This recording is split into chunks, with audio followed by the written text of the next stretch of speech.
ஈரானின் இன்றைய நிலை என்ன? மத்திய கிழக்கில் போர் இன்று 9வது நாளாக தொடர்கிறது.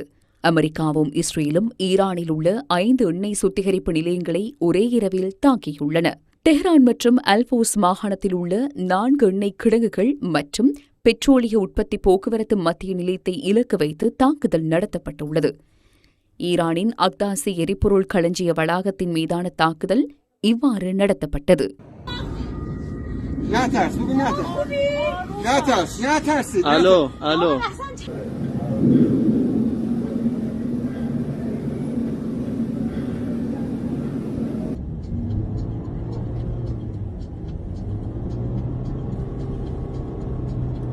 இதனிடையே இஸ்பஹானில் உள்ள விமான நிலையம் ஒன்றின் மீதும் தாக்குதல் நடத்தப்பட்டுள்ளது.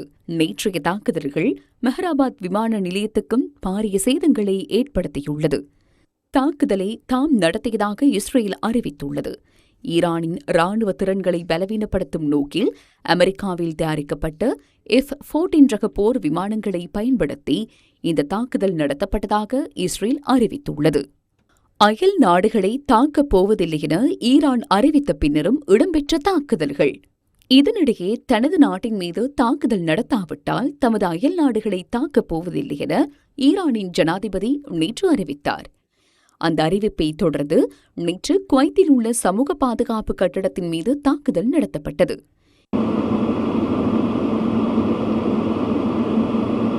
இதனிடையே கட்டாரை இலக்கு வைத்து ஈரான் தொடர்ச்சியான தாக்குதல்களை நடத்தியுள்ளது.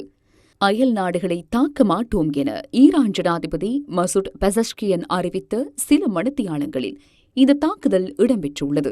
ஈரான் கட்டார் மீது 10 பாலிஸ்டிக் ஏவுகணைகள், 2 குரூஸ் ஏவுகணைகளை ஏவியுள்ளது. இவற்றில் 6 பாலிஸ்டிக் ஏவுகணைகள், 2 குரூஸ் ஏவுகணைகள் தரையில் விழுவதற்கு முன்பே தாக்கி அழிக்கப்பட்டுள்ளன. எஞ்சிய பாலிஸ்டிக் ஏவுகணைகள் கட்டார் கடல் பகுதியிலும் மக்கள் வசிக்காத பகுதிகளிலும் விழுந்ததாக சர்வதேச ஊடகங்கள் தெரிவித்துள்ளன.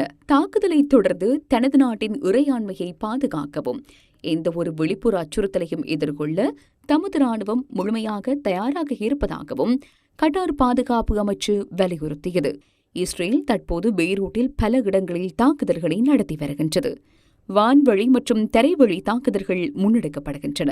இதனிடையே இஸ்ரேலிய ராணுவம் லெபனான் தலைநகர் பெய்ரூட்டில் உள்ள ஹோட்டல் ஒன்றிலிருந்த ஈரானின் புரட்சிகர பாதுகாப்பு படையின் தளபதிகளை இலக்கு வைத்து தாக்குதல் நடத்தியுள்ளது. இந்த தாக்குதல்களில் 4 கொல்லப்பட்டதுடன் ஹோட்டல் வளாகத்தில் சுமார் 10 பேர் காயமடைந்தனர்.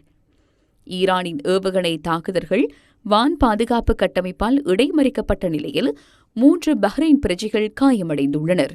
இதனிடையே தெற்கு லெபனான் நகரமான சர் அல் கர்பியாவில் உள்ள 3 மாடி கட்டடத்தின் மீதும் நடத்தப்பட்ட இஸ்ரேலிய வான்வழி தாக்குதலில் 19 பேர் கொல்லப்பட்டுள்ளனர்.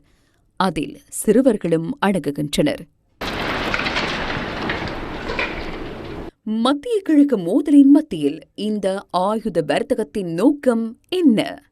டொனால்ட் ட்ரம்ப் இஸ்ரேலுக்கு $650 மில்லியன் பெறுமதியான 20,000க்கும் மேற்பட்ட குண்டுகளை விற்பனை செய்ய அனுமதி வழங்கியுள்ளார். அமெரிக்க காங்கிரசின் மீளாய்வு இன்றி இந்த அனுமதி வழங்கப்பட்டுள்ளது. மத்திய கிழக்கின் நிலைமையை கருத்தில் கொண்டு அவசர தேவையாக இந்த அனுமதி வழங்கப்பட்டுள்ளதாக அமெரிக்க ராஜாங்க செயலாளர் மார்கோ ரூபியோ தெரிவித்தார். எதிர்காலத்தில் நேரடி வர்த்தக பரிவர்த்தனையூடாக இஸ்ரேல் மேலும் $298 மில்லியன் பெறுமதியான ஆயுதங்களை கொள்வனவு செய்வதற்கும் தீர்மானித்துள்ளது.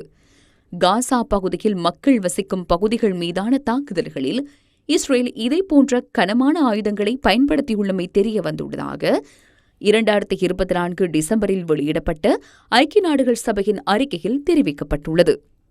ஈரானுக்கு நியமிக்கப்படவுள்ள புதிய தலைமை தொடர்பில் ஜனாதிபதி டொனால்ட் ட்ரம்ப் என்ன கூறுகிறார்? அமெரிக்க ஜனாதிபதி டொனால்ட் ட்ரம்ப் டெலாவேரில் உள்ள டோவர் விமானப்படை தளத்தை பார்வையிட்டார்.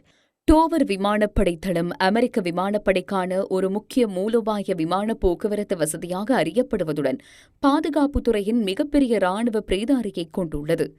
மத்திய கிழக்கு போரில் இறந்த 6 அமெரிக்க படை வீரர்களின் உடல்களை நாட்டுக்கு அனுப்பும் நிகழ்வில் கலந்து கொள்வதற்காக அமெரிக்க ஜனாதிபதி அங்கு சென்றிருந்தார்.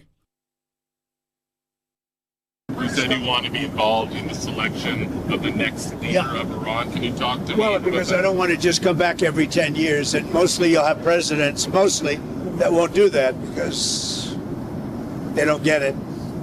But we don't want to come back every 5 years or every 10 years and do this. So we want to pick a president that's not going to be